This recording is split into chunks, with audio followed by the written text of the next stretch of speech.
If mute button works, hey, good evening.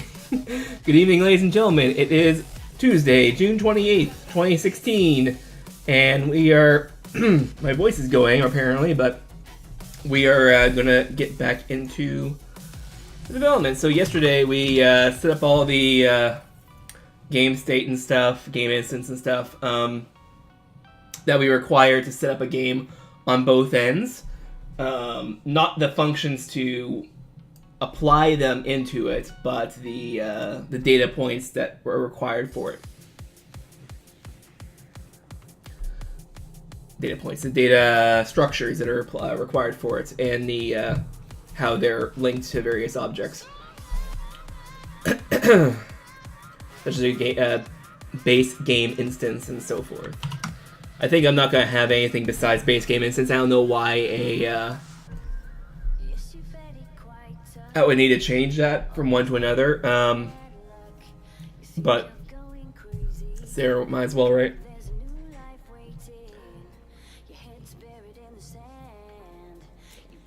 It's not like a game mode where you can have like capture a flag or whatever. Hi Silent Gecko, welcome to the chat. As I said as well, if you're in the chat and I see you there, I'll say hey, welcome to the chat and so forth, but I won't call you by name unless you speak in chat, in which case I'll take that as kind of license that you want to be referred to, right? If you're a frequent person here, I'll say it even if you don't, if you said it once, you know, before. But I just want to make sure that people who are lurking don't feel pressured or whatever, so you know how it is. So last time we were working on hi Dodo Manderp. Doing fine. Doing another day of this. So before, this is we made a very simple UI. As a matter of fact, if you're all new here, I'm gonna show you what we were working on. So we're right now kind of re-implementing stuff we had before because of some issues we had porting from one version of the engine to the other. So I'll show you the old version so you get an idea of what it actually is. So this is the older version of it. It had a dumb but functional AI. Like, it didn't have any weird glitches, it just didn't really make sense in what it did. The one before it, the AI before it, actually had glitches where it would despawn some of its pieces because it thought its best move was just like, I guess move it to -1 or something. I never actually found out what was going on with it. But this is what we had before. So we're going to be kind of recreating this, fixing some bugs along the way, so check it. And if you host a game, you have all the spawn points listed. This map only has 2, but I didn't check to see for the maps. I just have them all have 10. Work in progress, right? So we'll assign spawn 1 to AI, spawn 2 to me on different teams. And then we're here. Looks like chess, but not quite. I guess this time they thought that the best move was for the queen to move over here. So what I could do is immediately win by just killing the king, or I can kill the pawn, and probably the king will then, yeah, kill it there.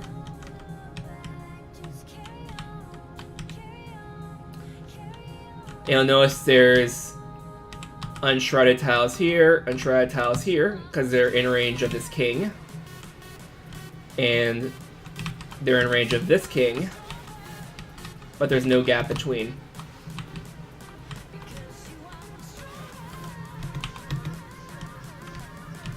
And I can go right up to the gap, but if I move the king up, you'll see it starts opening up. And when there's no gap, I can then move my knights all the way in.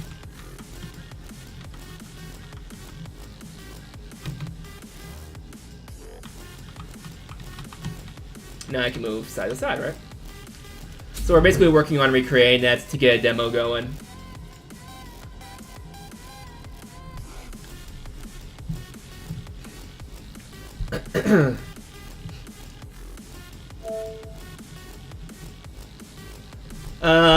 Say chess meets Chinese checkers. Not quite. I mean, I guess that would be the same, but I'd say it's more chess with design levels. So instead of an 8x8 grid where all the tiles are valid, you can have a much larger grid. That was 32x32, one map. Actually, I'll show you that map. Was 64x64.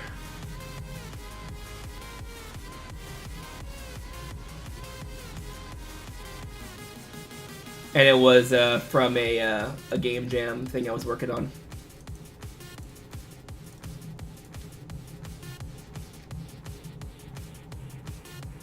Okay, so the Fog of War looks really cool so far. It's actually not a Fog of War. You can still see everyone. There is no vision issues. You can see the entire board if you move your camera around. Come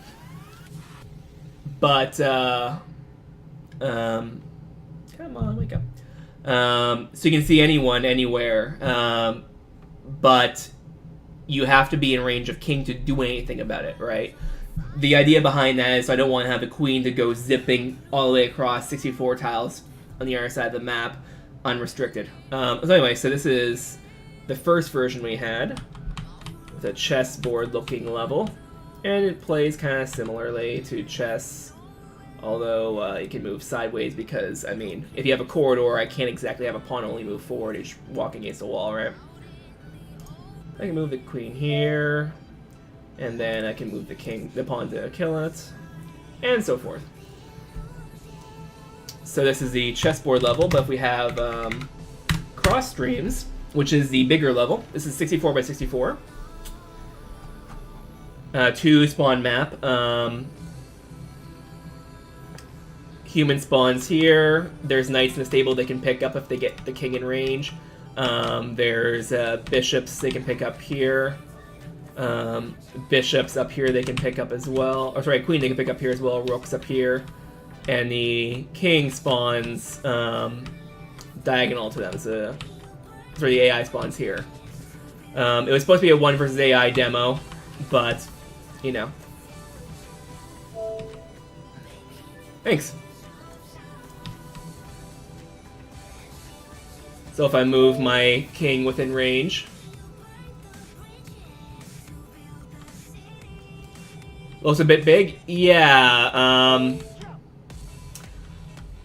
So there's good, like, no one really did a game like this before, so there's gonna be a lot of balancing issues that are gonna come up.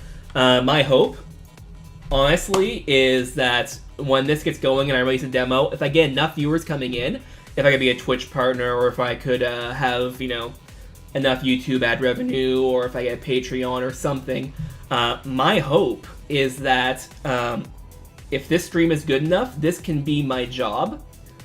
Relative to this, I would still work a piece perspective, of course. Like, this would be my job, and the game would not be the product. The game would be the loss leader for the product of the stream. So I'm hoping the stream will end up being what will make the money. And if that's the case, then I can actually release this for free, maybe even open source it. Not the engine itself. You have to be Unreal Engine licensee which is free, to access it. But the project files I would open source. Because that's all my code, I don't care. It would mean I can't license as much stuff, but, you know.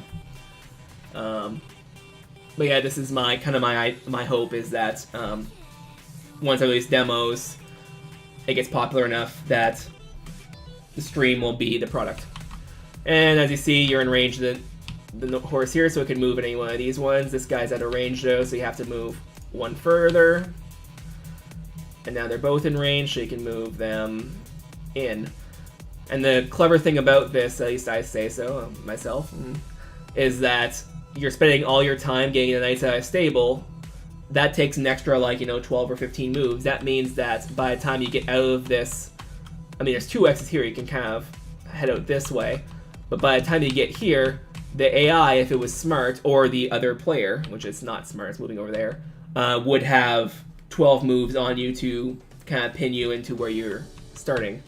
So you have to think, do I want to get one knight, both knights, or do I just want to take my king and queen and blow through the town and just get a good position inside here? There to be that trade-off of how many turns do I want to move before I get somewhere good. Because as you can see, it's blocked off here, and it's blocked off here, the only way out of your spawn is through a bridge. Mind you, you start a bridge right here, and the enemy has to start all the way over here to get to you, right? So I think we timed it out, and by the time that we get the knights and stuff here, it's like they start over here or something. We timed it out in an earlier broadcast, but yeah. And that's the concept by it. As for the game structure, I'm not, like, I might do a 1 versus AI demo first off. I'm going to try to do at least 1 versus, or an AI, a multiplayer as well, though. Probably not through Steam or anything right off the bat. Probably just, you know, open the console, type in an IP address, and connect to it. But the hope is that you can set up the spawn in any way you want, because even though if you want to play competitively, there's restrictions to make it balanced and stuff, and I'll make it easy to do that. But if you want to have, for example, a 10 spawn map, one player gets 4 spawns on team 1, and another player gets 4 spawns on team 2, and a third person gets 1 spawn on team 1, 1 spawn on team 2, and like playing both sides. It's not competitive, but I don't want to stop you from doing that. Have fun, right? Have the one person, you know, disturb, you know, mess things up just because. That should be fun. Why should I stop that, right? So there's a bunch of those things I'm trying to think of, but yeah. So let's get back to this. So we need to create a main menu. I would like to create my own elements for this, but for now we'll just stick with buttons.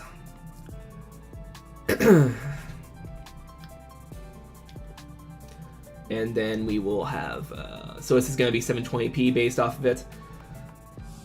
The game's not going to be locked to 720p, it's just that when you go to 1080p or a higher resolution, the UI will scale accordingly. So instead of, you know, 2 pixels for 720p, we'll take up 3 pixels for 1080p, so per dimension.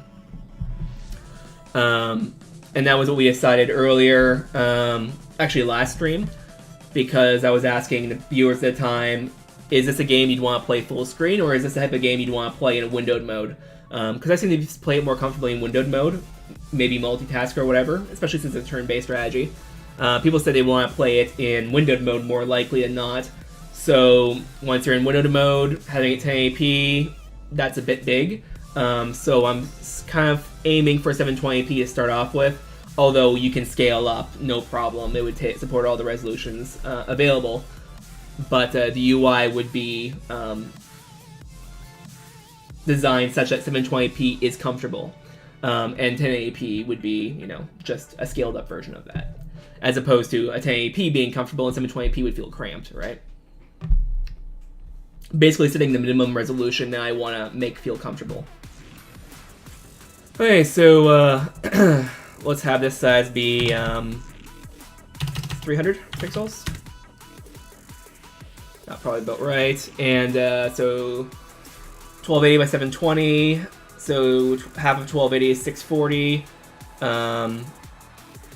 Minus 150. Sorry. So 640 minus 150 is 490 and 48. Yeah, that makes sense. Here we are.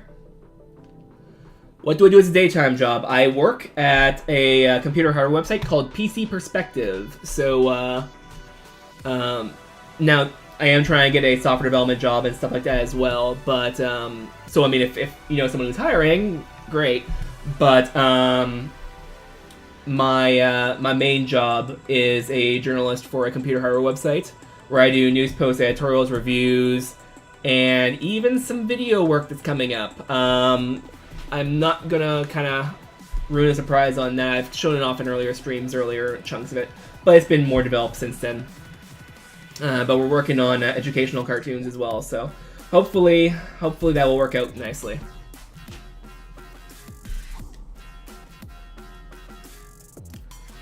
Text block.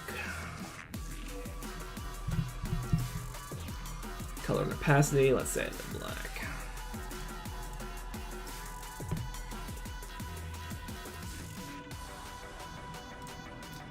Let's increase its size a little bit to, let's say 50.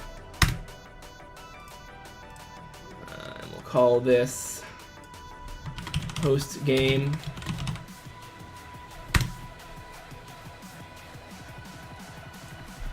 Setup. Game. Create a game. Create a game. There we are.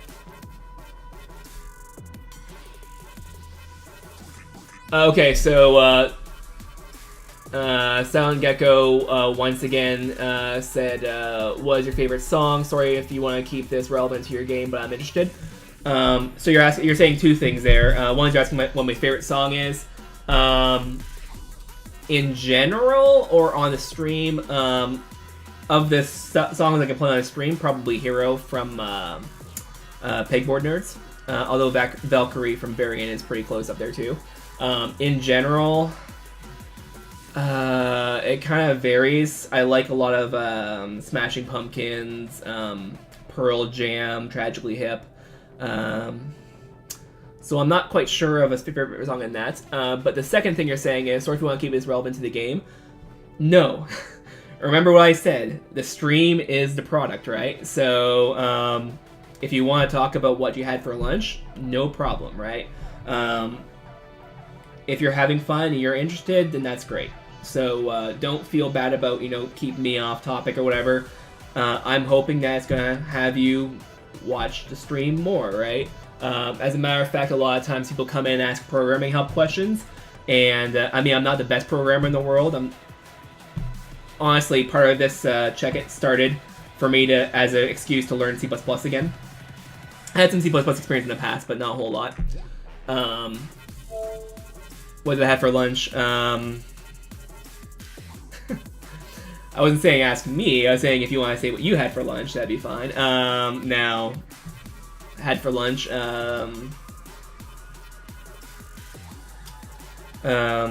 Actually, steak. Leftover steak. But yeah, so don't feel shy about that. So favorite song. If I had to say,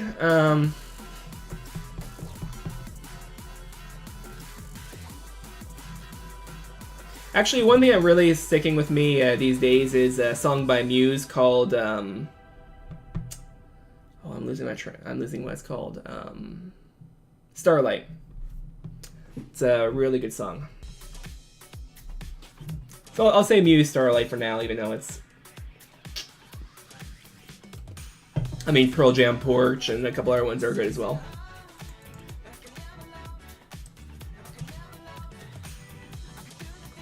It's another button. And it'll be 490, 350. But then we'll have it be 300 by 50.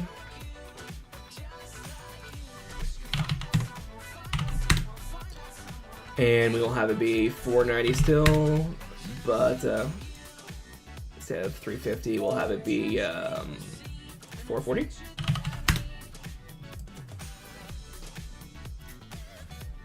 Oh, you love Muse too? Nice.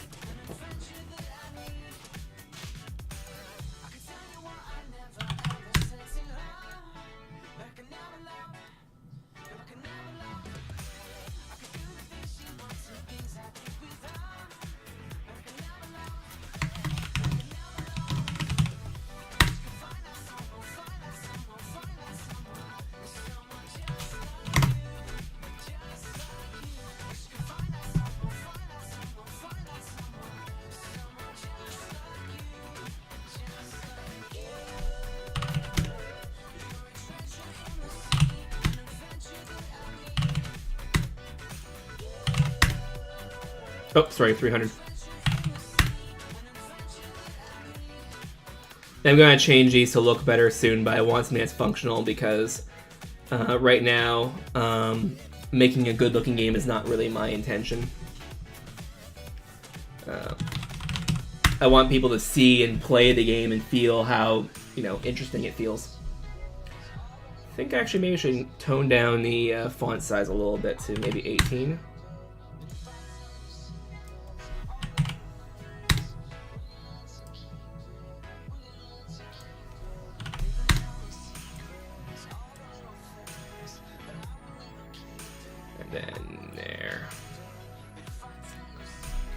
25, 490, 300, and 50. Okay. I thought I accidentally put the 40 there.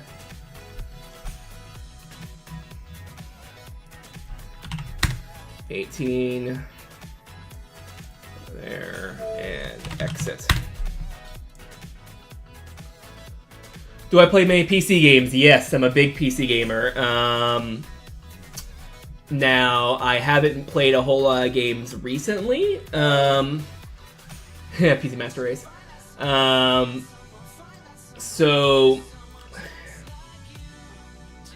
most of the games that I play these days is StarCraft 2, mods of StarCraft 2, and that's the majority of what I play. Mostly because I don't have a whole lot of time to kind of get involved in a bunch of games. But I mean, I was a big fan of Mirror's Edge when it came out. Haven't played Catalyst yet. I'm hoping to. So there's a bunch of games like Catalyst and Witcher 3 and Mirror's Edge Catalyst and Witcher 3 and some other ones as well. That I have a GTX 670 right now, which is a really good card, but I can play a lot of those games on like medium high. But especially since I have a 120 hertz monitor, I'm hoping to pick a bunch of those up or install them if I already own them. I'm in a sale or whatever. When I get a new video card, which is probably going to be a 1080. So I'm going to be probably going into the back catalog a bit more when I have a better video card. Not that there's anything wrong with the 670, but I mean, like, if you're playing a game like Witcher 3, it seems to me like one of those games that you really shouldn't start playing on medium and then be like, oh, I got a new video card, let's play some of it again. Or let's finish what we had, whatever. It'd be good to have it when you have a good enough horsepower to play it all the way through, right? Now, if you knew you weren't buying a video card anytime soon, then okay, you want to hold it off. 1080 is not an AMD card, Durs.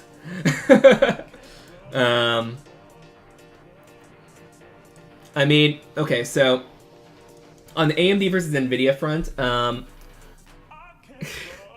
I don't mind either way. I would be happy either way, but for some reason, every time I'm interested in a video card, NVIDIA always has a clear option. And it's been that way for a very long time. I started buying NVIDIA cards with the GeForce 2. I actually had MX200, MX400, GeForce 2 MX200, GeForce 2 MX400. And I got a GeForce 2 MX200 that had 3D glasses and audio video in, so actually I took the hidden video RAM for TV tuner. Then I switched to the FX 5700, and I switched to the 7900 GT. That was a mess. ATI is from Canada, yes. It was actually funny, I was talking with a person who was saying that we should not buy NVIDIA because we should support American companies, and I'm like, NVIDIA is an American company, and in your place, you're supporting a Canadian company. And even then, I mean, where it comes from, it doesn't matter that much, right? But he was big into, you know, buy American, buy North American, support North American companies, stuff like that, and I'm like, I don't care, but even then, you're wrong. Right? But yeah, so after that, it was a 790 GT, or 7900 GT, which, if you remember back in the day, had some issues, and I had those issues. My video card just kept dying.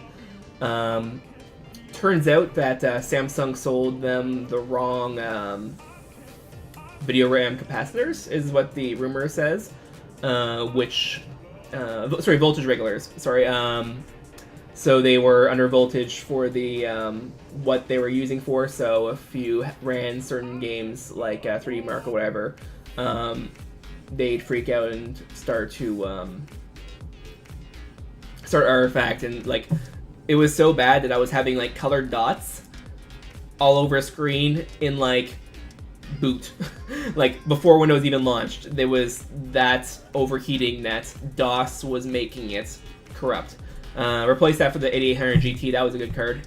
From there was a 260, then the 460, then the 670 I have now, and hopefully 1080 next, whenever they come in stock. Why I don't go ATI or AMD at this point though, like I could have had AMD all through or ATI, whatever the time was, all throughout, and it would have been fine for me, but at the GTX 260 era, I was working in trying to get into CUDA programming because I was just leaving physics because I was just finishing my degree, and I was hoping to do some Fourier transform and stuff. It's not Fourier transform.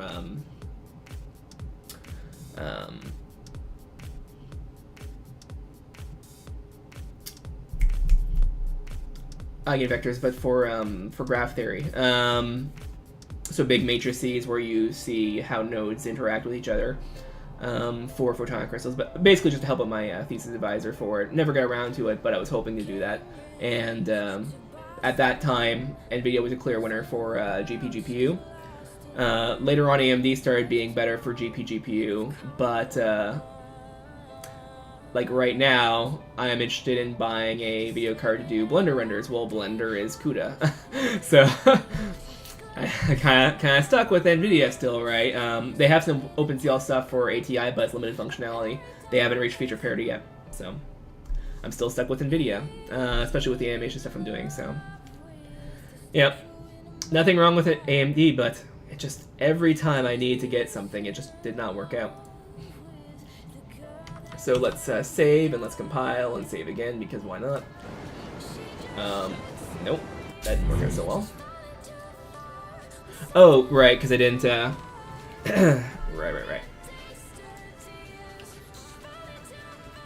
I'm not on the, oh, did I not save it? Oh, I didn't even save it. New level, empty level, and I'll have to save that as, on content. Where's the new folder commands? Okay. So now we're in maps, and we'll save it as main menu, or menu, main menu.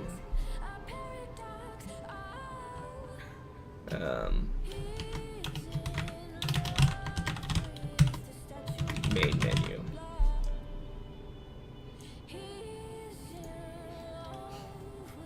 Okay.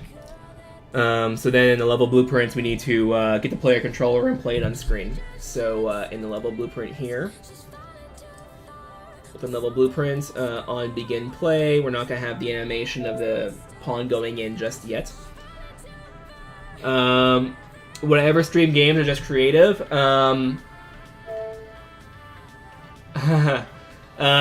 So whenever stream games are just creative, I would like to stream games as well, but I am thinking that right now, I am focused on getting a demo out to get more viewers to the channel. So I'm not sure if I will end up playing it. I may play a game of StarCraft here or there, but I kind of have my channel set up for check-in development right now. If there is demand for it, though, I'd consider playing a couple games of StarCraft, especially mods. As for EU referendum, I'm not going to comment on that. I don't mind politics being talked in the chat, and I like that sort of stuff, but it's not a good situation right now. The market's tanking and stuff like that, but yeah.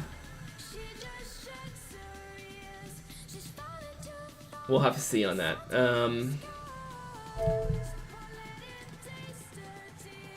So it was viewport.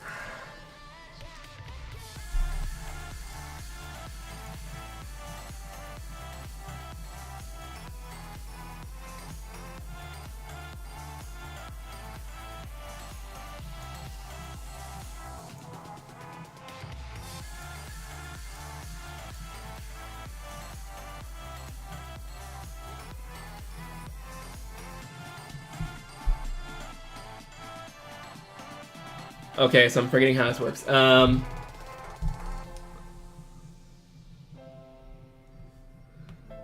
Dur says, don't know, streaming games might get the chance to reach out to potential game dev viewers. Nice. Yeah, I mean, I was thinking about that too, but, you know.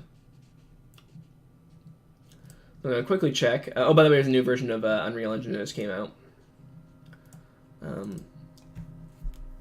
Gonna check here about adding to viewport. I know you have to get a player controller for something. I can't remember what it was. So let's look in the UI main menu. Over here. Oh, no, it's not here. I want to get the level blueprint right. Blueprints. Open level blueprint. Another plating animation. Oh, I need to create the widget, right. Then add that to viewport. Because I need to spawn the object that is created.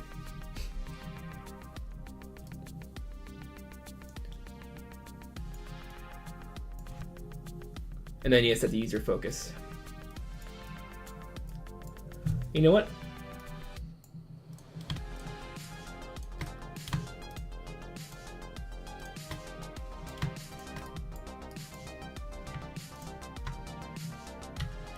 I'll just copy all this and go into our other instance here.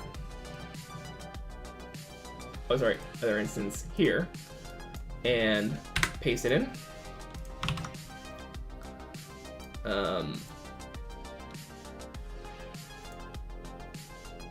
Oh, what was that cast?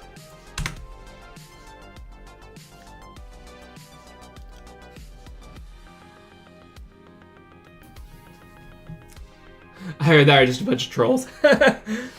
Okay. So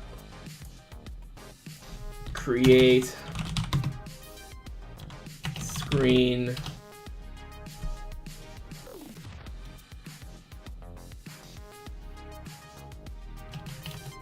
create widget. Okay.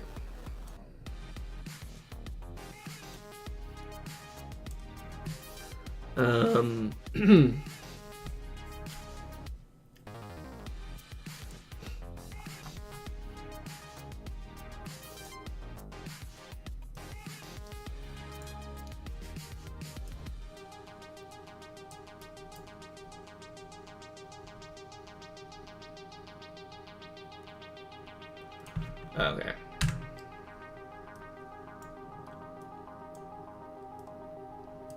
And you set user focus on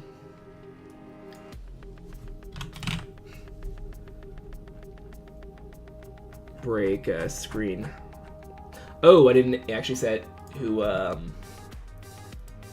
public.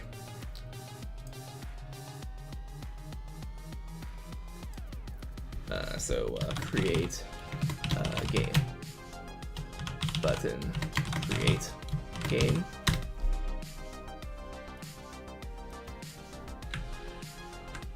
Button join game.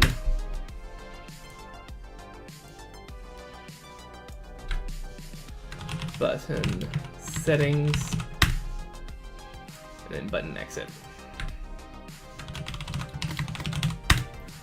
Okay. I'll save. Now let's look over here.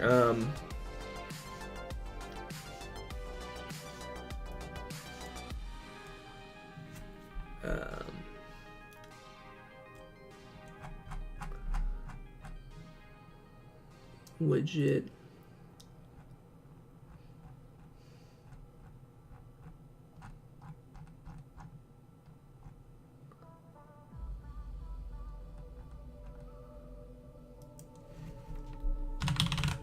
Button. Here we are. Get button, create game.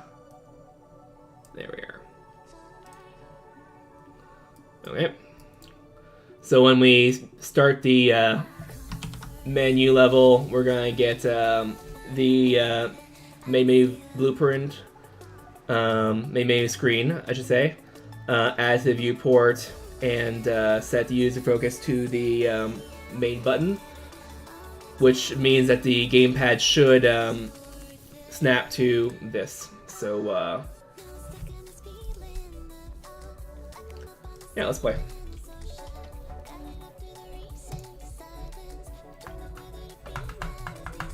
Oh, hope I turn the controller on, right?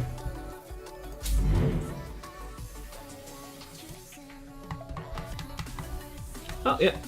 See the little bit of outline here.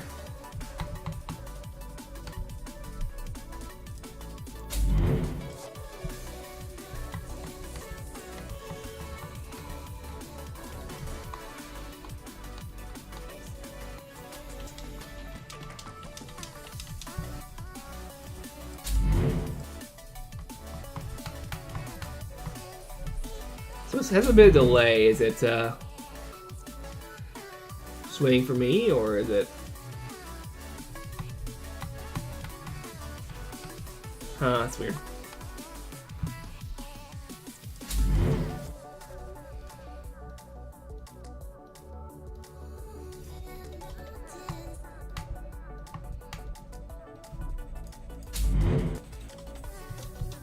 Okay, so it's there, just not highlighting properly. Okay. Okay. So let's turn off the controller for now.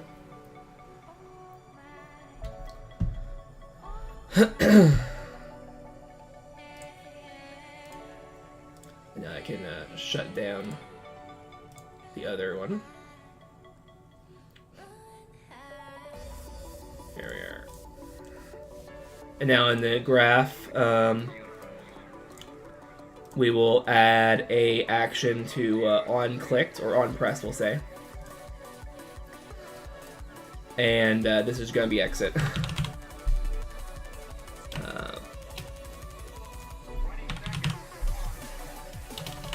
Quit. Is it what they call it? Yeah. Okay.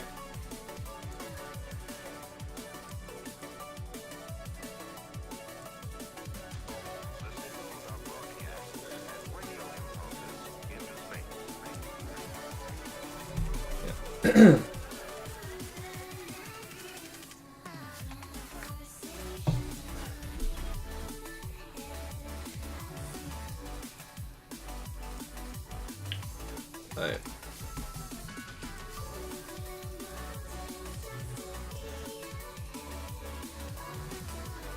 Oops, here. On here. On pressed. Then on pressed. Then on pressed. And then I'll reorganize these such that this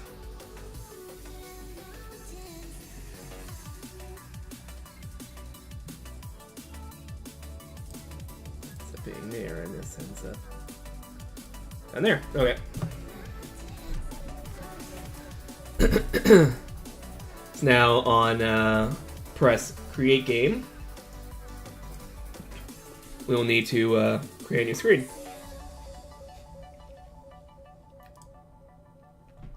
So how it's going to be is that create game is going to do that familiar spawn create spawn screen thing. Join a game is going to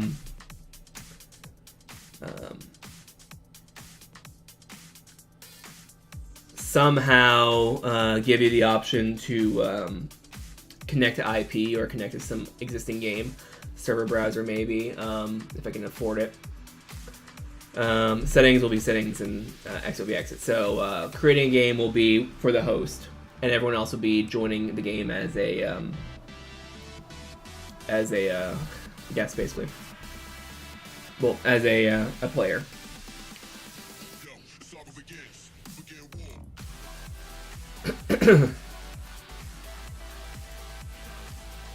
So now we need to create a new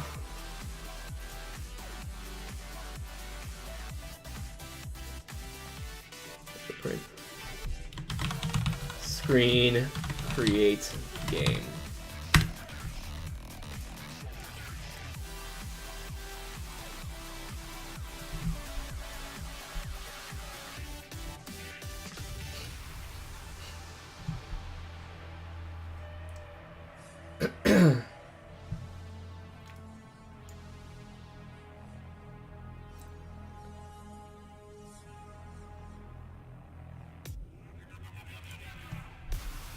Actually, let's see what the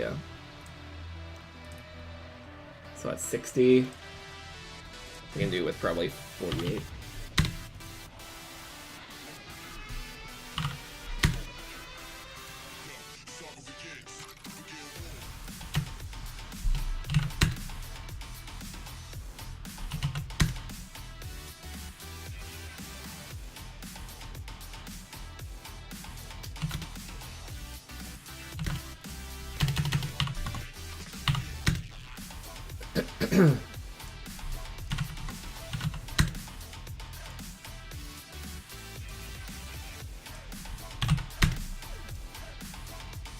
Alright.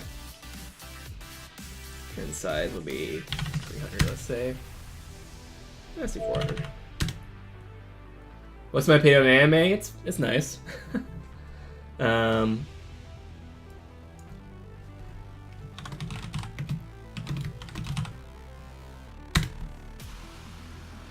Let's actually drop this down probably to 40.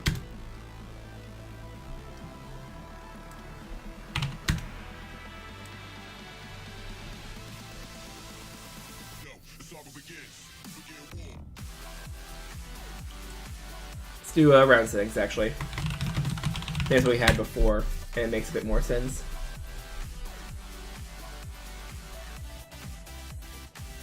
Oh, and for my schedule, what I'm gonna try. So before I was working 5 days a week on this, but they're fairly short days. You know, hour and a half, 2 hours. Well, I'm not gonna say that I'm gonna be much longer than that. I'm expecting to probably have it drop down to 3 days. My current goal is Sunday, Monday, Tuesday. Those seems to be good for my typical viewers, so we'll see how that works out. Really, I don't expect to do anything really firm until I get a demo out, but at the same time, you want to know when you can guarantee to have a show, right? Otherwise, why would you watch, right? Sunday, Monday, Tuesday, starting around 9 p.m. Eastern, maybe 9 to 9:30 Eastern, is when I'll be online, I expect, so. But yeah, my opinion on anime, I like it. It's, you know, I haven't really watched a whole lot of it because, you know, to be honest with you, there's not a lot of TV in general that I watch.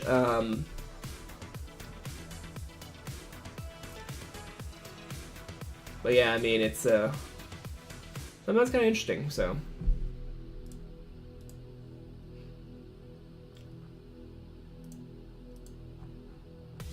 Huh, weird.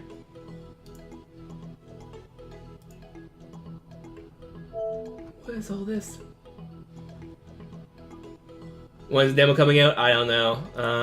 We are working on it as we go.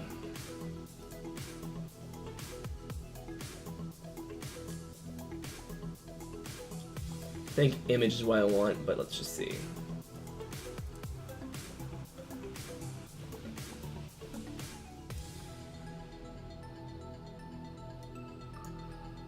Yeah. Image is what I used last time, but I wasn't sure if I could have a better way of doing it. 1280. And this will be, let's set it up to 70.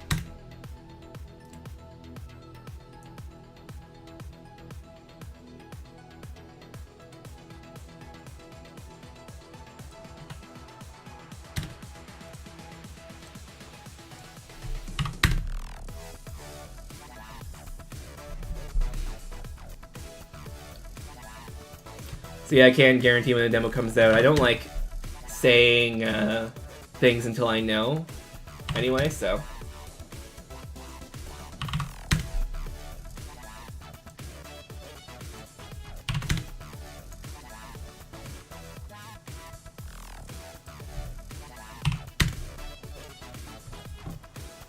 That looks about good.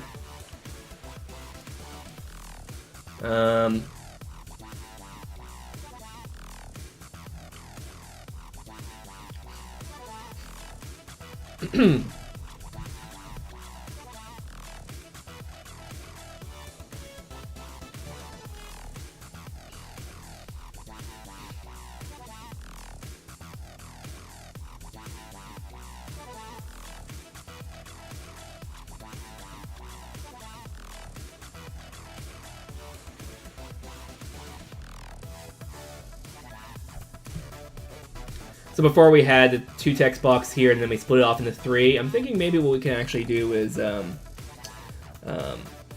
split off the 3 directly and have the 2 text boxes be in part here. That'd probably be easier to navigate with a gamepad.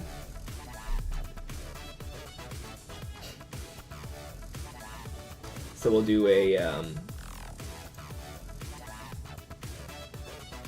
horizontal box. Position X is 0. Position Y is what are you? 75.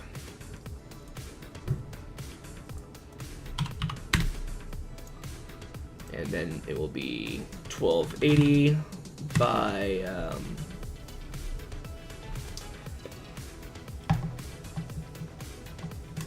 645. That's something I can do in my head, but if the calculator's right there, well, I'm just using the calculator for it, right?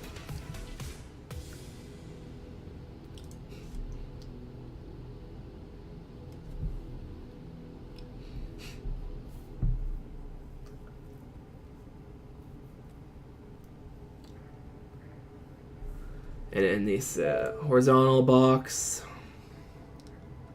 do I use Reddit? Not so much. I do have an account there. I browse there occasionally, but I mean like once every like 2-3 months, right? It's a good site, but I just don't really visit there that often. I don't really have a reason to. It's not part of my rotation.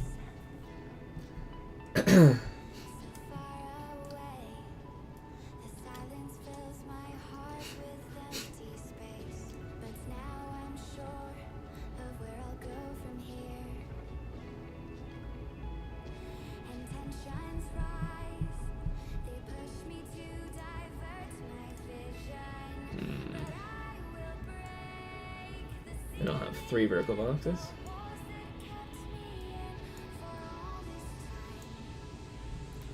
And fill. And fill. And fill.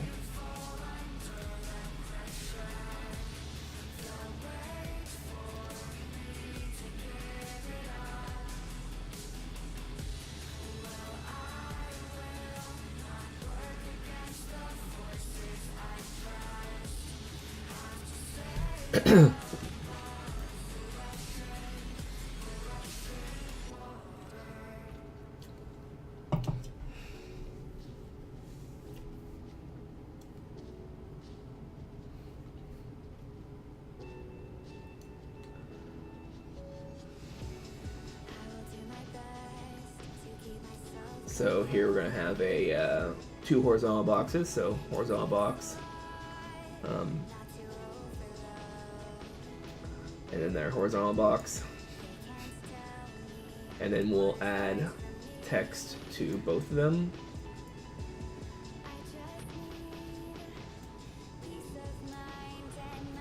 This will be map. Actually, no, mode will be first.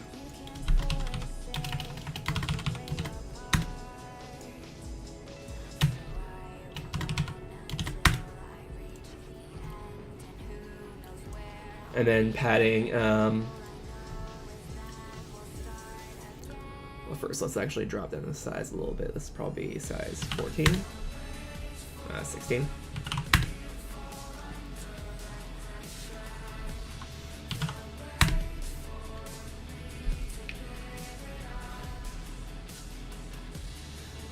Then we will do a drop down.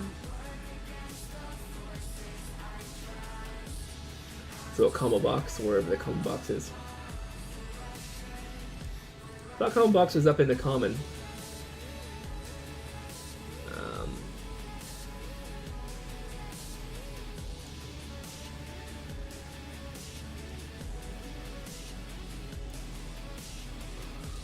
And you will be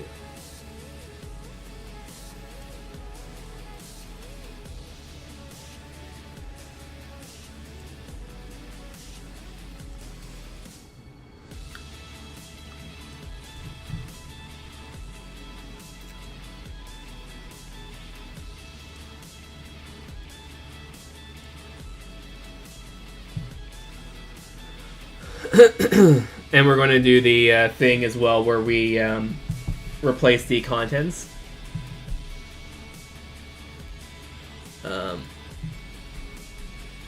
But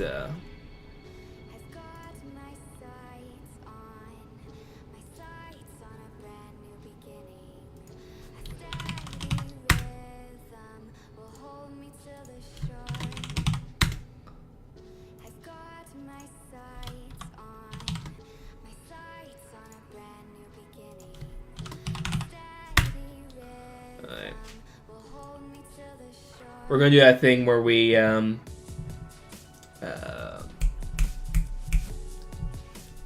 can't speak.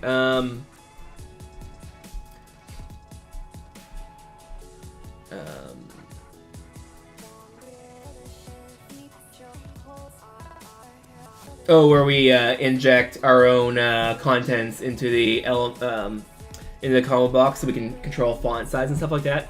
But we're not going to do that just yet. We want something that just works, right? So, selected option.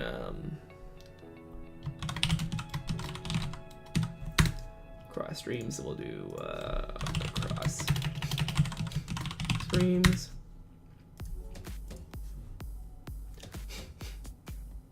And then we'll do chessboard.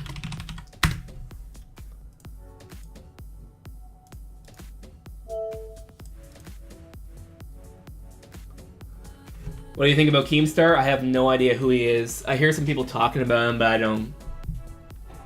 I have no idea.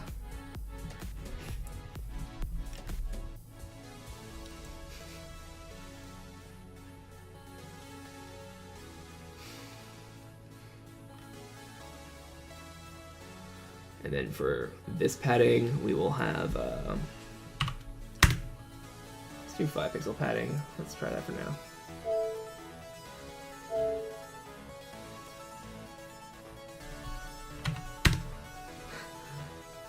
Mira says he heard voices and he thanks God it's not in his head. Yep.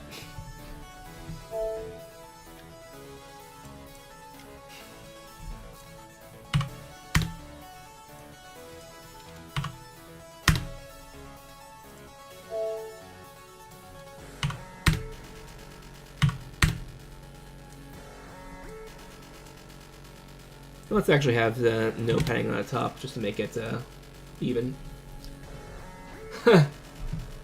Thanks for the praise cheer. Not the Twitch cheers, which is apparently coming up soon. Again, I heard a lot of people talking about that. I have no idea what I think about it. I know what's about it though, but yeah, I don't know what I think about it.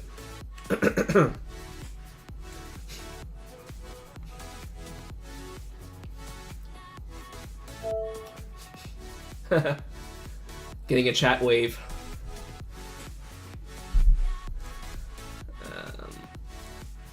And then image here. We're gonna have its size be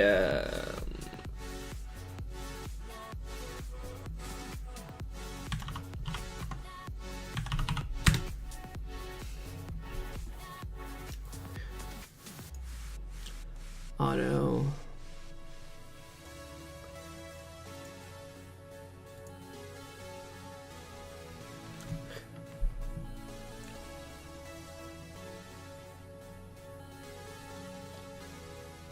Oh, I know what I can do. Let's not do this. Let's have it be a horizontal box.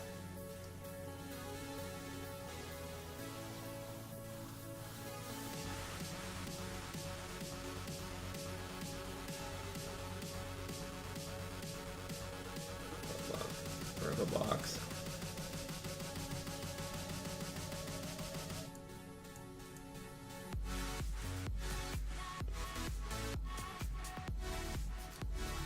And we'll have, where is it again? Expandable area. Then we'll have image.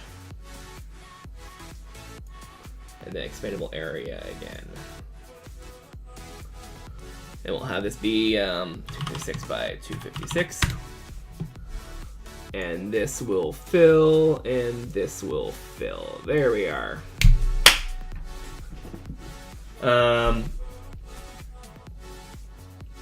Over here, padding is 10, but we'll make it again bottom 5, top 0. Is that what I had earlier? Yeah, 0.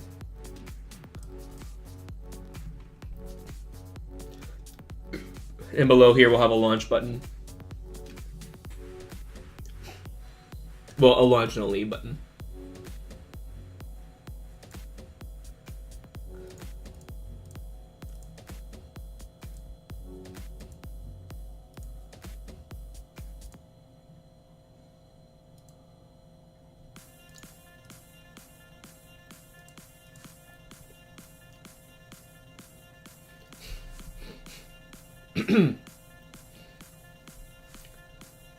So we'll have a horizontal box.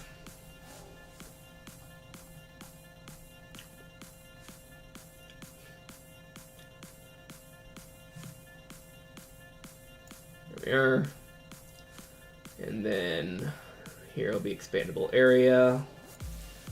Then it will be a button. There'll be another expandable area.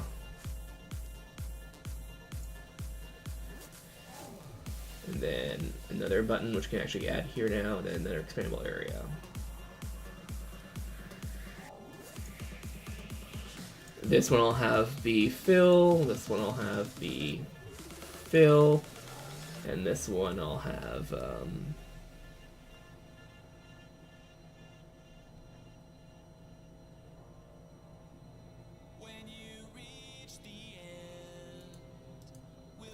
we'll see how that works, but first we'll add text to here.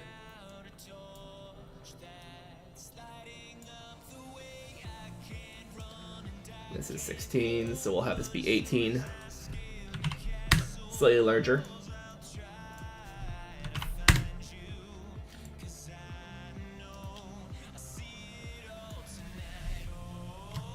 Start. And then leave.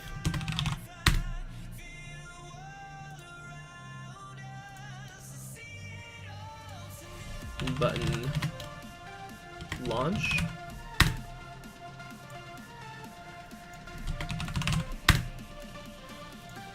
And then exit.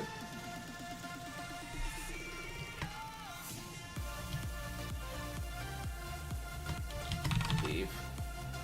I'll be launch and leave, sure.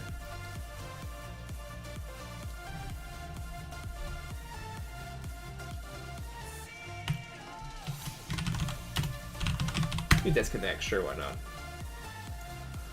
And then disconnect will be black text.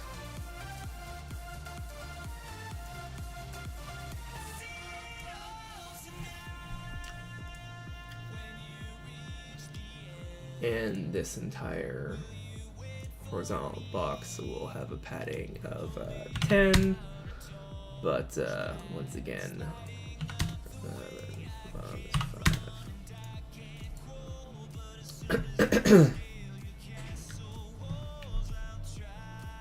they'll probably have an expandable area as well, and an expandable area on top of this.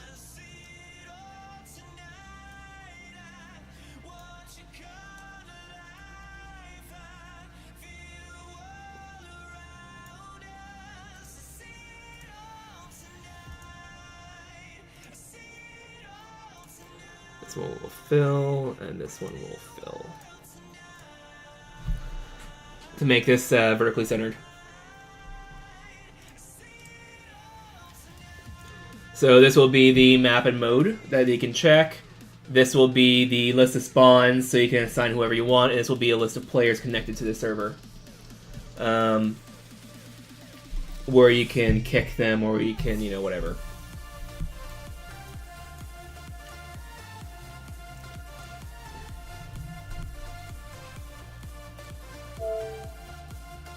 Alright, thanks for viewing Silent Gecko. So if you want to see any past videos, the YouTube is, well, my YouTube channel is just down there. I record everything. Actually, the point of this game is to have everything be done on stream. And also follow if you like as well. No obligations though.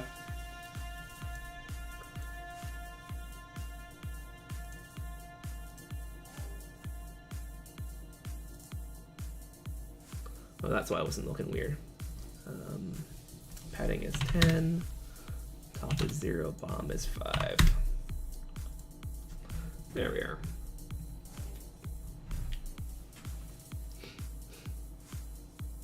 It's funny, these actually look like they're roughly the same size.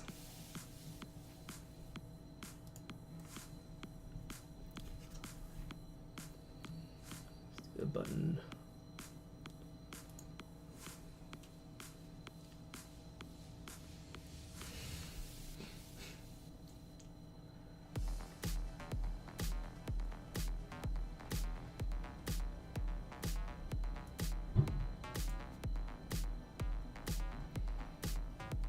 So I could have it be sized. Oh well.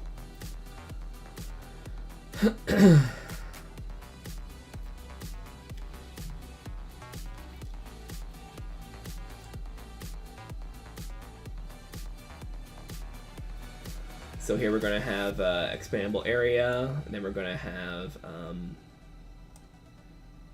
a vertical box. We're going to have another expandable area below it. And this vertical box is where we're going to apply the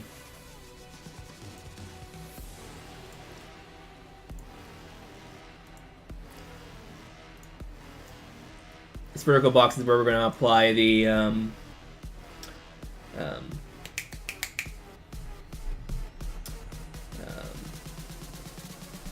submit the spawn points for us to adjust. So we'll call it panel spawn list.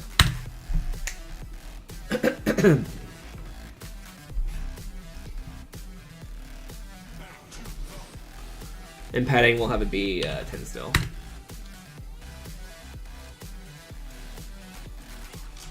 There we are. And once again, we'll do the same thing over here. I say I don't want it to look, you know, good right now, which won't be functional, and all of a sudden, sorry, and suddenly I'm just, you know,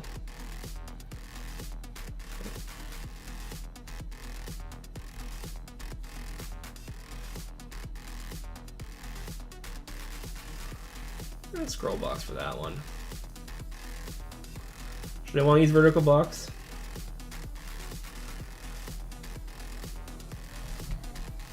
Yeah, that's it. Have it be a scroll box.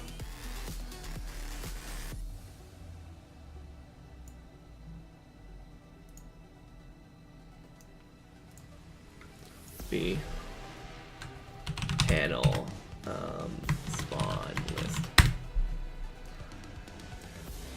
There, and then this scroll box here will be panel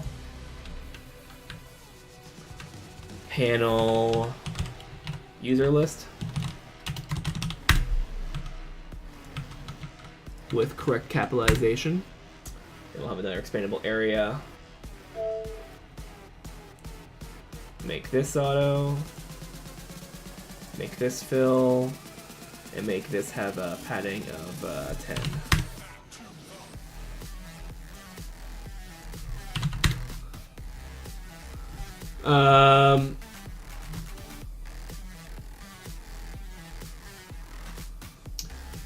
Welcome to the chat, Minecraft Ocarina players. So what we're working on is a game of, it's like chess, but it's not quite chess.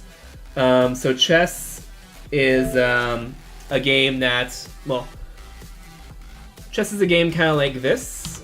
So you play it. This is, the game's called Check It, by the way. But instead of only being able to move forward, you can move side. And the reason why is because in some levels, because there's multiple levels here, you may be stuck with a corridor. So what type of levels am I talking about? Well, we go up to cross streams.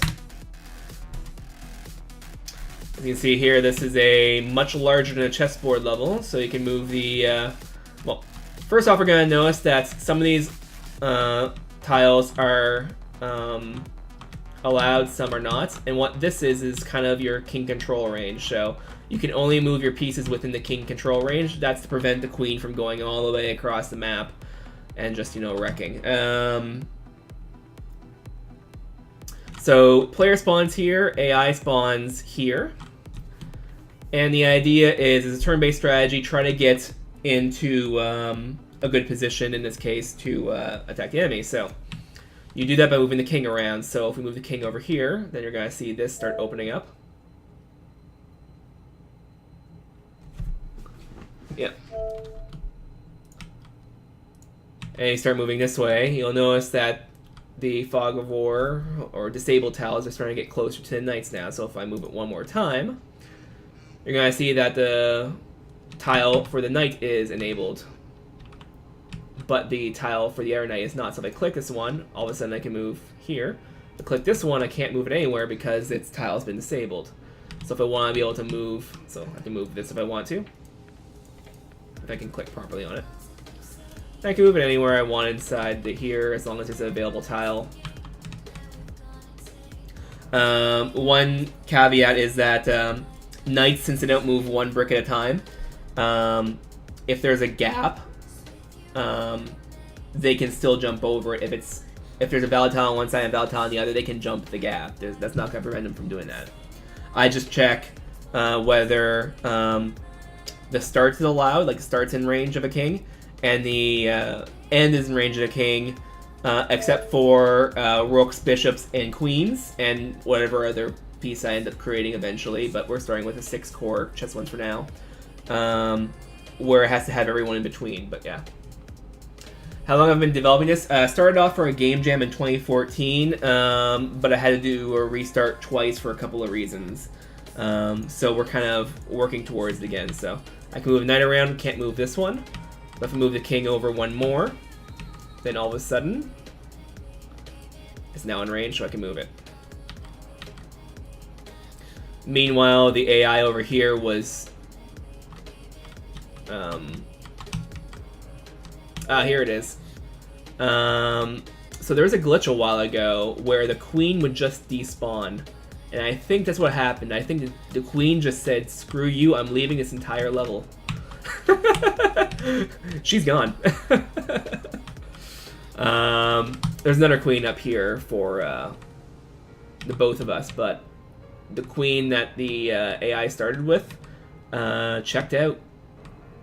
Pun slightly intended.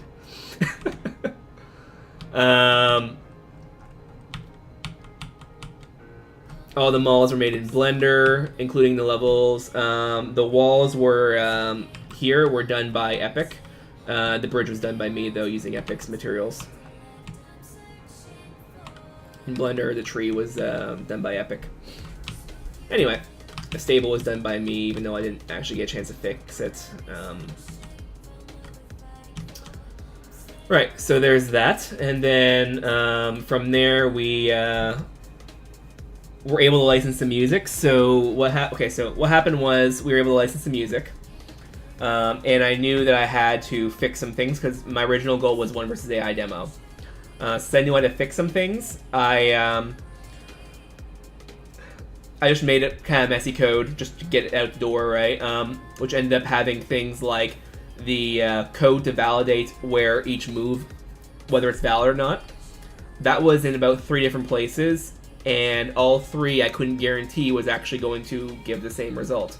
And it was also locked to the 6 pieces we had, so I wasn't able to extend it from there, and it was a bunch of weird things that I did. And when I started seeing things like the AI glitch, just like despawning the queen, I'm like, I'm never going to be able to debug this, so whenever I can license music, let's do a relaunch. So I did that early this year, actually, just a few months ago. But I started because Unreal Engine 4.11, which is what I was targeting, was delayed quite heavily. Took a while to get the door, so I started on a preview build. So 4.11 preview 5, I think is what we started on. and there were some problems migrating from 4.11 to 4.12, so I had to move things over. And at the same time, I decided to fix some issues at the same time. So what we're working on right now is fixing up the 4.11 version. But what we can see for the 4.11 version, give you a bit more idea what I'm going for the interface. So we launch it. You know, you just have the palm with sunglasses looking at you, because check it, pun. When you host a game, it may seem similar to the UI we're working on right now, but we create AI, let's say spawn. Actually, let's do, I always do it that way, let's do it backwards. So AI spawn 1, sorry, AI spawn 2, player spawn 1, and let's make it team 4, just to make it I think it's a red color. Yeah. So now I can, well, first I can move the king out of the way, so I don't immediately lose. Then I can move up here, and let's just kill the, no, let's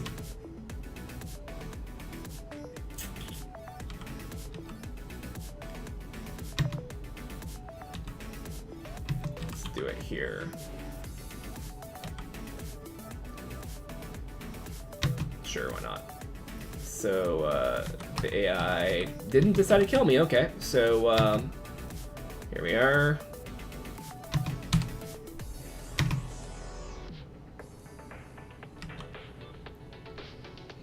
And the rest of the spawn's over here. So so interesting. Why did I use Unreal Engine 4? Okay, so there's a couple of reasons for that. First off, when I was in mostly university, but a bit of high school as well, I was very interested in video game modifications. And at the time, the kind of de facto standard for modders were Unreal Tournament 2004, Unreal Tournament 3, the Unreal Engine one. So I kind of got started in the modding scene of Unreal Tournament. I did a little bit with the first Unreal Tournament too, but not much. Like, basically played around with the editor and be like, oh, that's kind of cool, and just close it and never touch it again. But yeah, so I started a mining scene, so when they released Unreal Engine 4, I'm like, this is kind of awesome, let's use that. And also they did C++ for their programming language. I prefer that over managed languages. That being said, my main language is JavaScript, so hypocrite, I guess. So yeah, there's a bunch of answers for that, but yeah, and I mean, with these days, if you're looking at Unreal Engine, Unity, CryEngine, Lumberyard, which is basically another version of CryEngine that Amazon ported, well, Amazon forked, and then you get, I'm forgetting one, and I know I'm forgetting one, but what was it? So Unreal, Unity, CryEngine.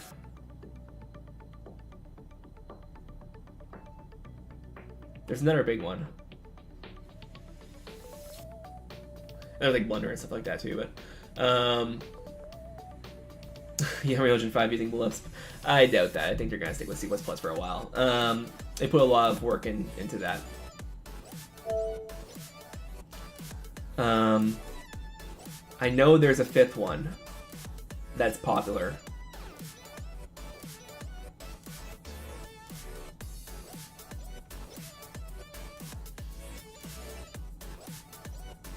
Anyway, but they're basically all the same these days. You can get really good results out of any of them. So choosing between them doesn't matter a whole lot. No, Game Maker was... Source 2 actually is a good example. That wasn't what I was thinking of. But Source 2 would be close. I thought there was another one now.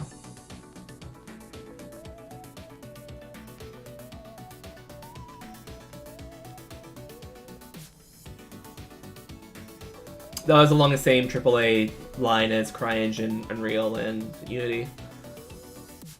And Source, of course. Source would be good.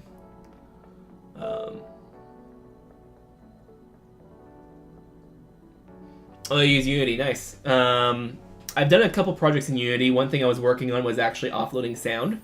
So what I did was in a Unity project, create a class called offload audio listener, offload, or a couple classes, one offload audio listener, one offload audio source, and whatever. And I added them to the various, what do they call them, game objects? The things you place in the level. And I attached audio sources to them. And the idea behind it was I would have, in the audio listener, I would go through the level, grab all the offload audio sources, add to a list, and do the processing manually. So, hi, No Running 2. Welcome to the chat. So I'd go through all of them individually and sum them up. And on Unity's audio stack, just inject it in the filter right before the listener. For a couple reasons. One, you can have multiple listeners in that case. So if you want to have, for example, a microphone off in the middle of nowhere, but you want to be able to hear it in your headset, in your video game character's headset, you can't do that in Unity. They don't have a way. You only have one listener, so you'd have to have some way of messing with it. But in my case, oh, no problem. See you around Donomander. But yeah, so with my own offload listener, I could actually go through each one individually and build the audio and pass it to the main audio listener. And the other thing I could do with it is actually GPU accelerated. I could use a compute shader to process all the audio into the output and then inject it at the filter area.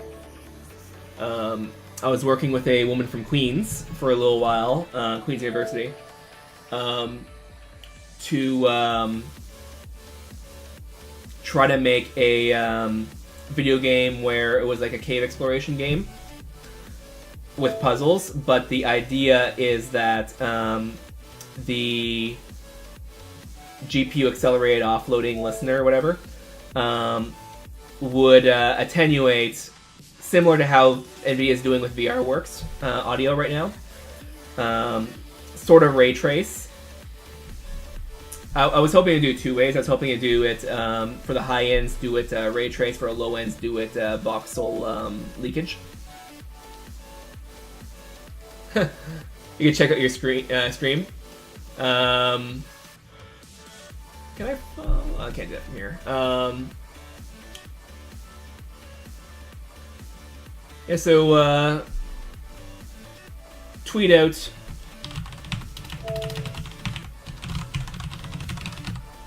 if you have Twitter, tweet out your stream to me there, and I'll give you a follow. And if I'm around at the time, I'll drop it and say hi. But yeah, so it would attenuate the audio based on the environment as well. So if you have, like, for example, a winding cave, you're going to have the low ends tend to carry more, and the high ends are going to get drowned out because they're... How sound works is basically the low ends tend to act like waves and the high ends tend to act like rays.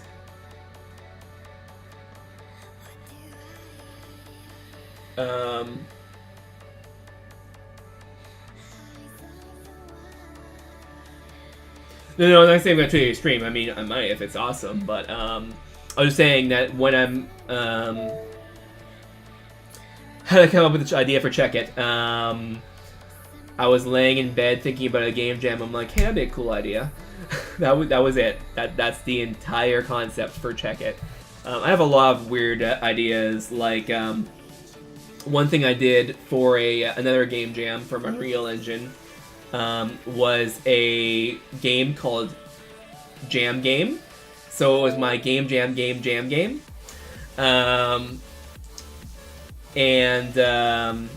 You play as a jar of jam. It was originally supposed to be a Super Mario 64 style platformer, but I had some issues getting that to work, so I ended up making more of a Super Monkey Ball type thing. As a matter of fact, maybe I'll play it. Let's see if I can play a quick round of it. Oh, actually no, because it has my voice still. Yeah, I know. Yeah, why not? So It's embarrassing, but let's try it again. Why not?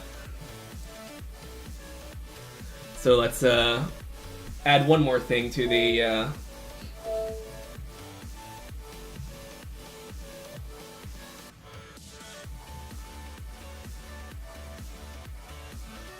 going around all the coding streams on Twitch asking streamers to solve the FizzBuzz question. I'm not sure what that is. So yeah, this is the game where you play as a jar of jam. This is a story of a guardian. Our hero was born of fire, which solidified its temperament. Its mission is to preserve the preservatives and... Come on. And... there we are. It struggles to withstand all forms of torture. The child initially tried muscling his way in, but our hero withstood the punishment. The child then wrapped a gag around our hero's lid, but our hero prevailed. The child even tried scalding and drowning our poor hero with a nearby faucet, but our hero kept to its will. Finally, he gave up and let our hero rest, promising to return with older and stronger than he. Just wait till Mama gets home, she'll show you. Advanced interrogation. This was a prayed for our assistance. Like quick game.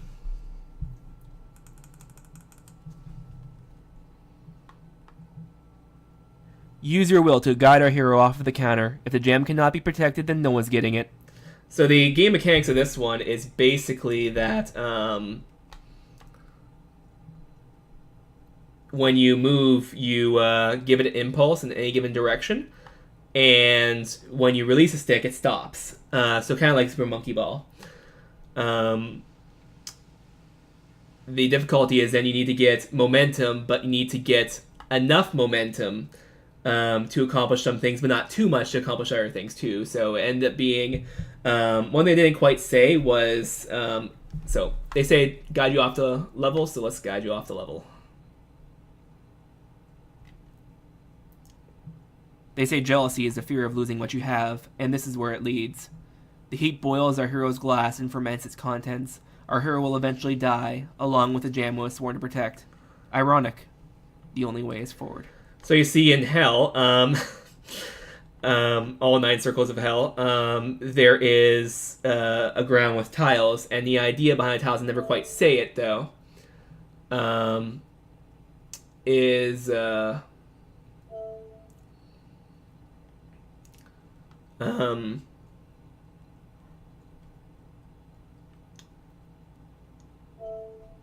you need to know how far to go, and you have to go through the bagel at the end to cool off.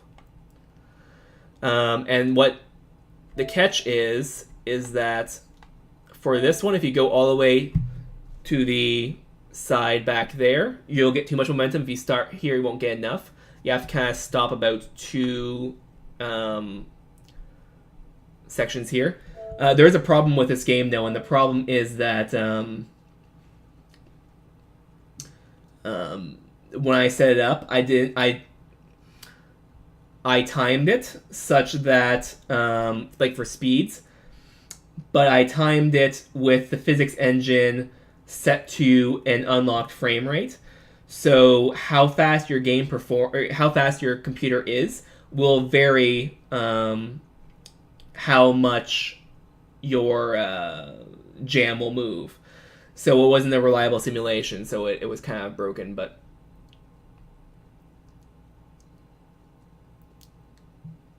Oops, nope. Too much. They say jealousy is the fear of losing what you have, and this is where you kind of see where it ends up going. But yeah, so that was a game jam concept. At the end, it basically you find out it doesn't actually break on the floor. It decided, the cutscene just shows, be like, why is there a jar of jam on the floor, right? And the, I guess, father in that case opened it, and I think it was father,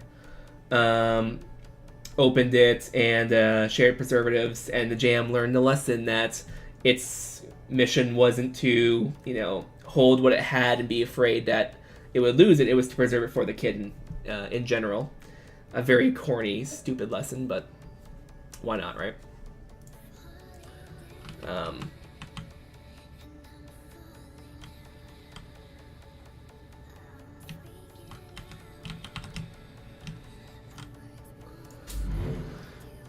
Yeah, so about that.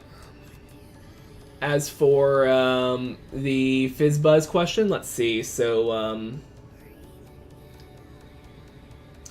let's try a notepad there. So let's assume we're doing JavaScript. So function main.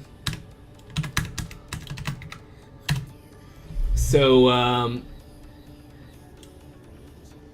prints numbers from 1 to 100. If a multiple of 3, print fizz. If it's a multiple of 5, print buzz. If it's multiple of 3 and 5, print FizzBuzz. So here we'll have 4 int. Oh, no, what am I doing? I said I was going to do JavaScript. So var I equals 0, I less than. Well, I'll have I equals 1, I less than 101, I plus plus.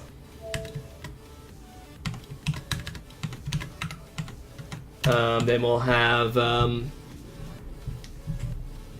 we'll pretend we're running a console, so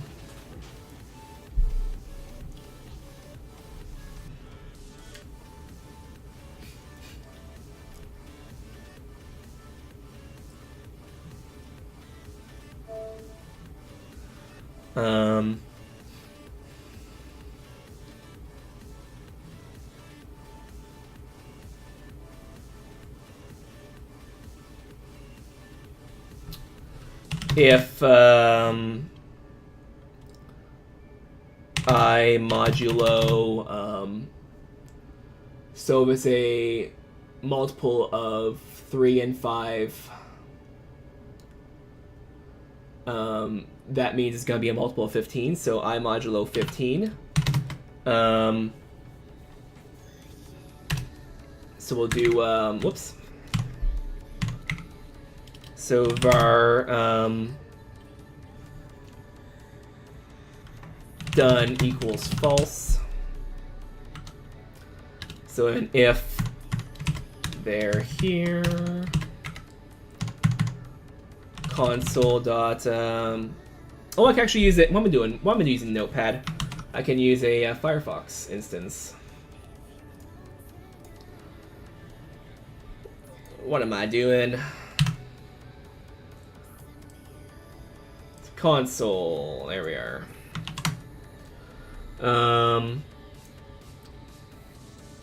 And for main, let's not do that. Let's just have it be like this.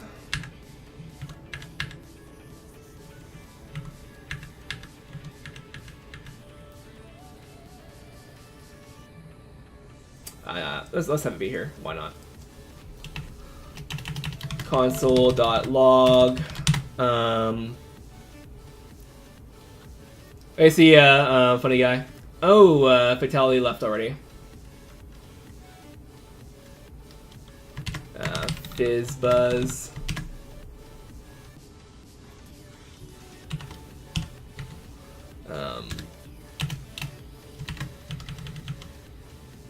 And then we'll have done equals true. Then we'll have else if oh,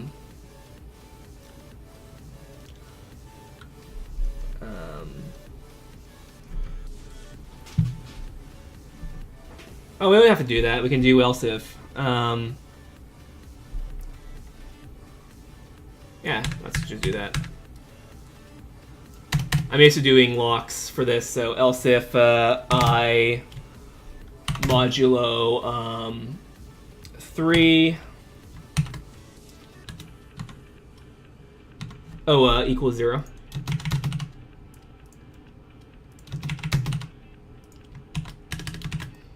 Then here console.log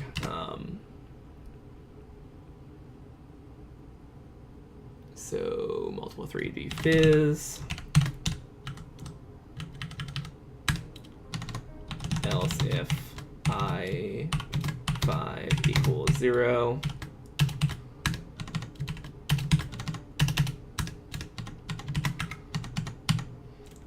console.log.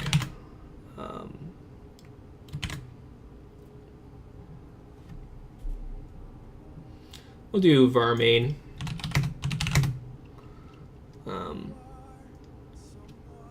Equals function. There we are. Make it a bit easier for us to enter.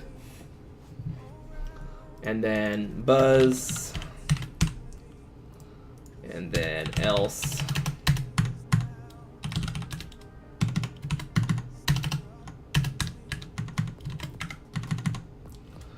Console.log I believe this will act as intended once we add it. And then main. Oh, crap.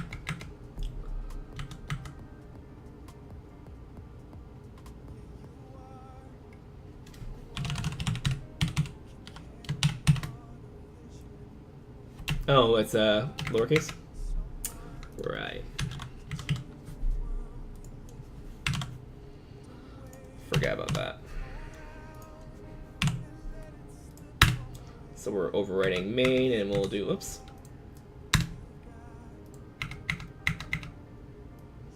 Then we'll do main. Yeah. So 1, 2, fizz, 4, buzz, fizz, 7, 8, fizz, buzz, 11, fizz, 13, 14, fizz, buzz, 16, 17, and so forth. So there we are.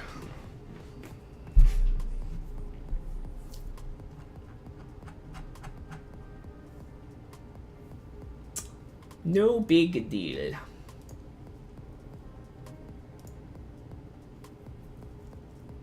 I mean, if I want to be complete, I could just do. I should work for Mozilla. I passed FizzBuzz. Yeah. It's not exactly a high watermark.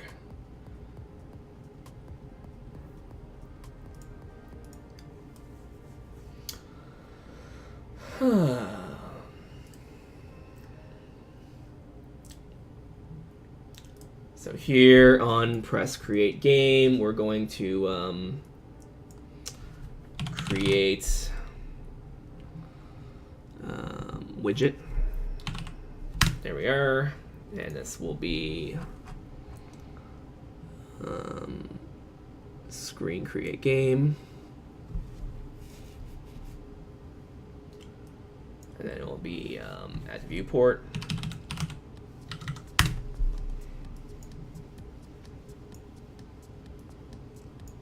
And then will be set user focus.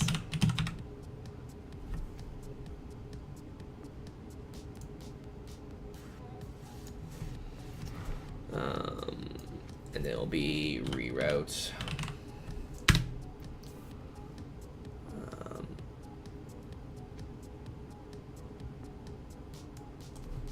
Route.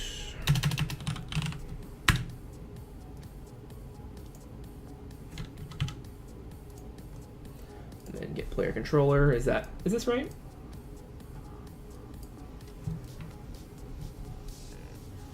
Oh no, I need to grab the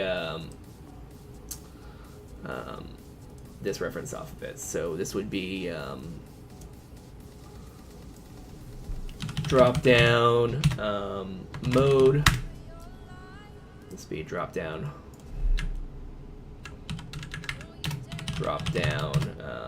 map.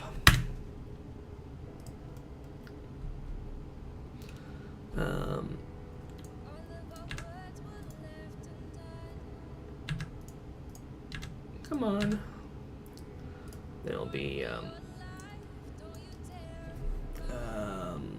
drop down mode.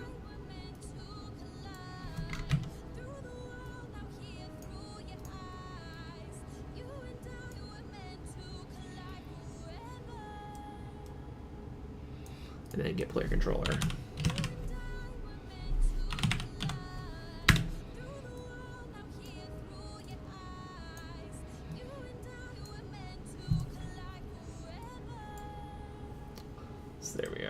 Bam. Oh, we didn't get that.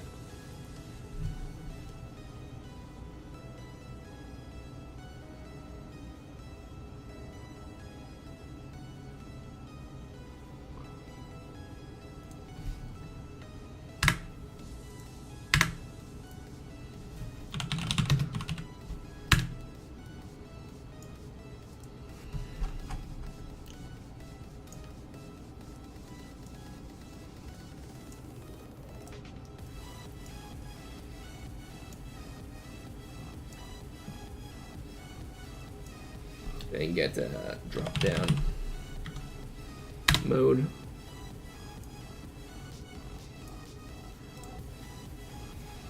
Why don't you contain that?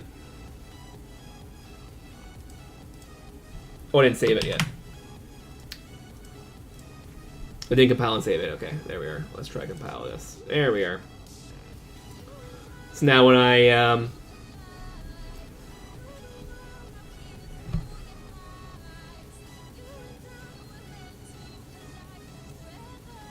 I need a reroute note for this.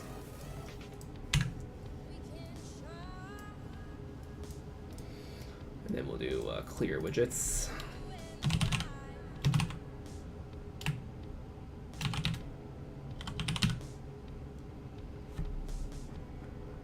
Remove all widgets, there we are.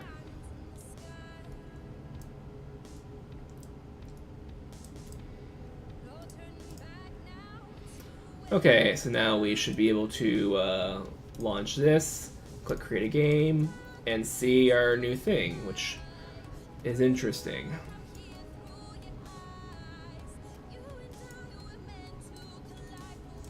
Oh, that doesn't do what I think it does.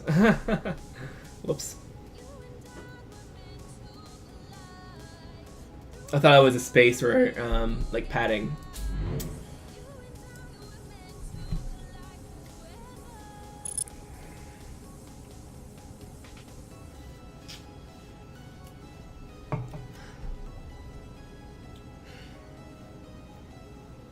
Now it's gotta cook everything. Oh, I already did it so quickly. Oh, because I didn't add my content folder yet. Right, I'll do that. I don't need it right now though. I'm just gonna be launching the menu.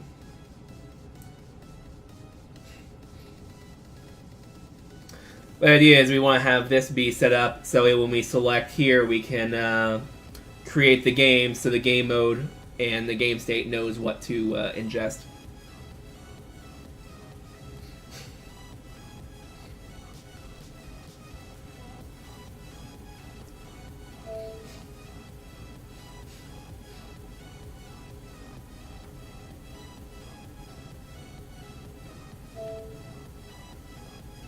XDA, no, I don't know. Maybe I was thinking something else.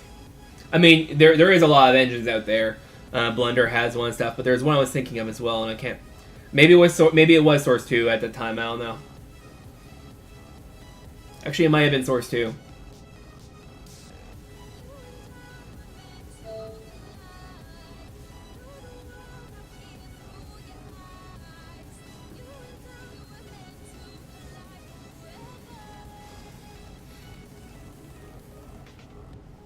There we are. Now this is going to be 720p as expected. Create a game. I have to change these items, but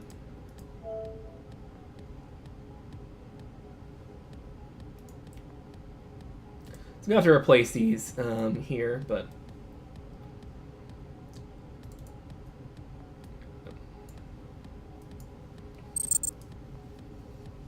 oops, here.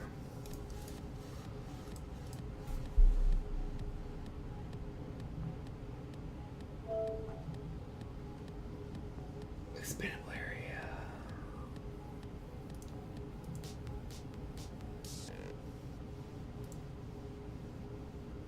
Spacer is what I was thinking of.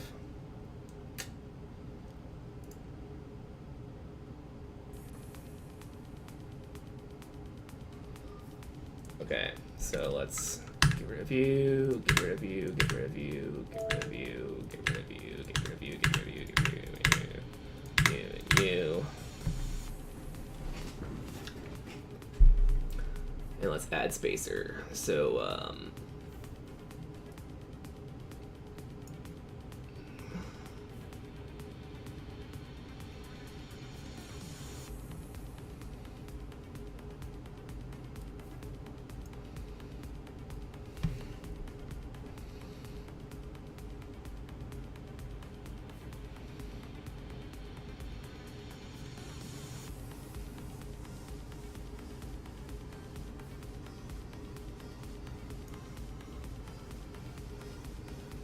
yeah, I need one there, and I'm going to need another one top there, which will be up, up, up, up, up, and fill, and fill. And then here we're going to need a spacer here, and a spacer there. You will, whoops. You will be fill, and you will be filled. And this image we're going to name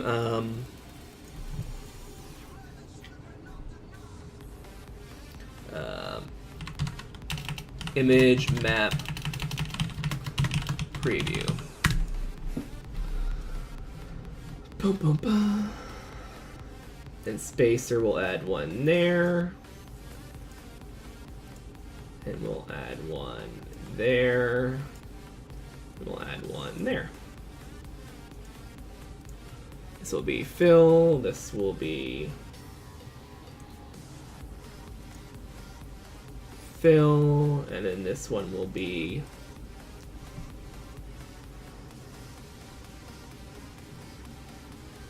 let's have it be 20 and 20. Let's not have it be any size.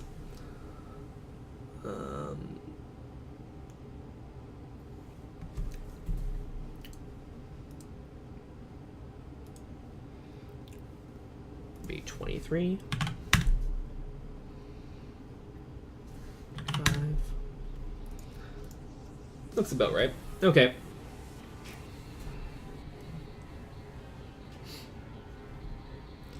And we'll add spacer here. Yes. Spacer. I shouldn't have done that.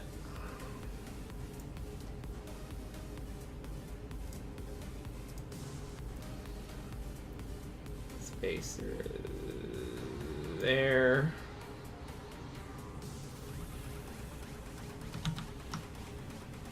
Spacer there, and a spacer there. Fill and fill.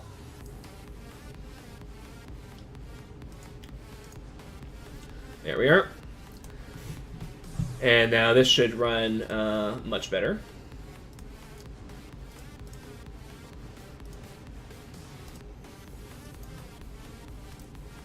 Yeah.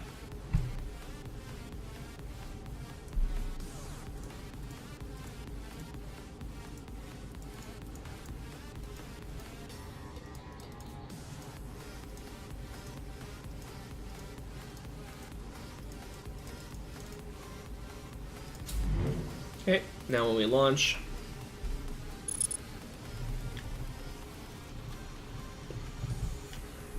he's compiled shaders, okay.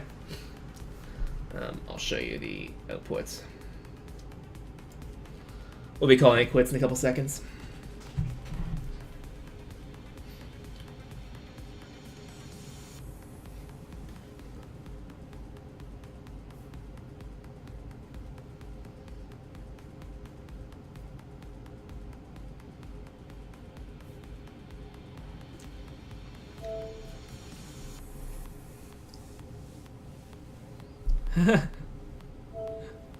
Your frame has been retained for 8 seconds for whatever that's.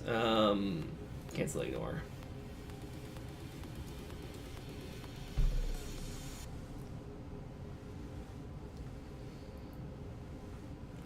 No problem, Mir.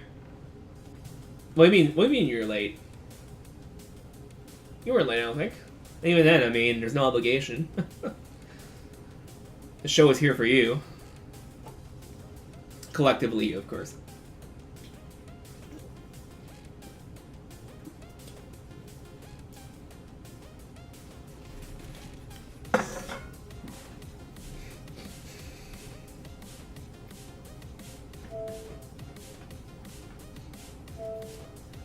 So yeah, this will be a interesting description on YouTube. It'll be like,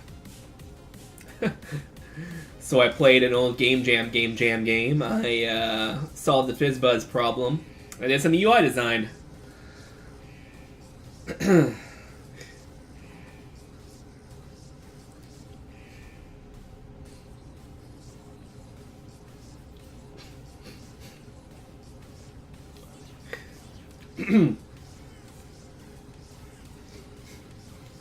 Don't know why you decided to compile your shaders when I didn't do it last time, but...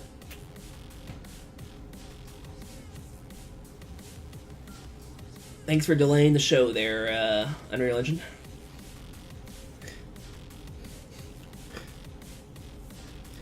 Oh yeah, I also have 32 gigabytes of RAM now. I had it for several months now. I had it before I think I had it in late 2015. But one problem we had a while ago with the first version of Check It was generating light maps was pretty heavy.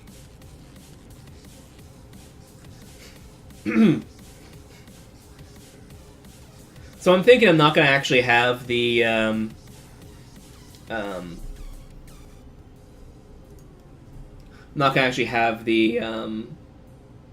pieces or the tiles cast shadows after all. I'll probably just have them receive shadows, but not cast them. That should help performance a little bit, particularly when, well, at runtime, but also having the dynamic shadows over the world looked a little weird. And it also maybe it could be a little bit easier with our lighting method as well.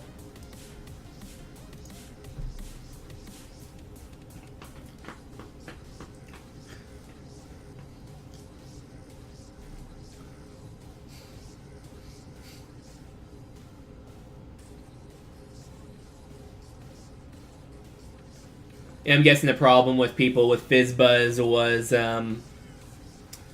that on the multiples of 3 and 5, having it lock it out, but really if you just have it evaluate first and then just do, if this isn't the case, do this instead, then that would work. I was originally going to do a lock mechanism where I have a boolean that just, you know, if this is the case and whatever, but eventually realized I could just use an else if.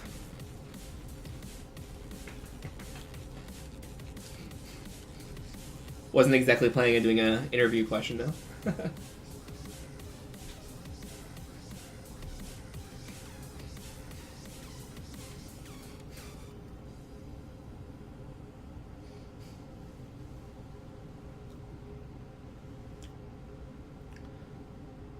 And there we are.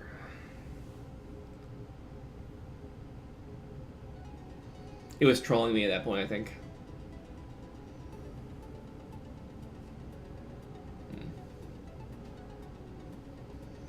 I was gonna have a one finger up, you know, 1 when I did 1, but it jumped from 21 to 10, I think, or was it 31 to 10? 20, I mean?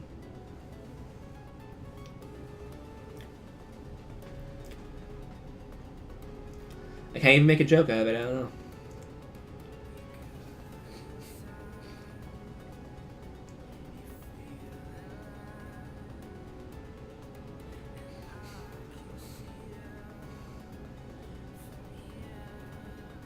Come on.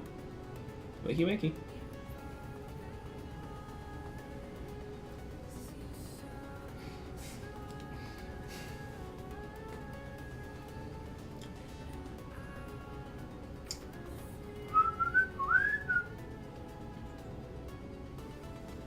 If it's gonna start compiling shaders, I'm just gonna quit it.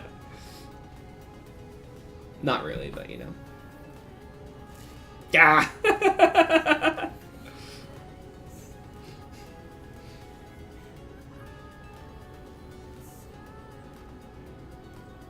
Valid executable, yay. Deploying. So all that for an empty map, right? So yeah, we create a game, and this is how it looks.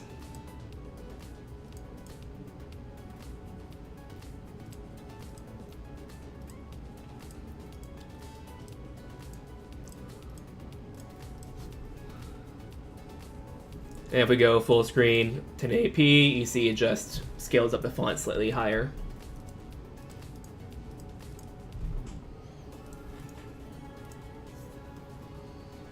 And this will be the map preview, so a top-down view of all the maps, whatever map you have selected, I should say, and list all the spawn numbers, so you can see, oh, this has a 2-spawn map. One person spawns there, one person spawns there. You can kind of get an idea of what you want, even though it won't tell you all the pieces. I mean, I might tell you all the pieces there, but, you know. And that's it. So, I guess thanks everyone for watching, and have a good day.